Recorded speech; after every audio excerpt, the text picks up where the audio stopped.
You ask Tiger to solve. This deals with linear equations with one unknown. The final result is a equals 3. Let's solve it step by step. Group all constants on the right side of the equation.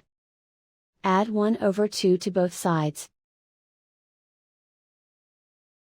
Combine the fractions. Combine the numerators. Reduce the zero numerator. Simplify the arithmetic. Combine the fractions. Combine the numerators. Find the greatest common factor of the numerator and denominator. Factor out and cancel the greatest common factor. And so the final result is a equals 3.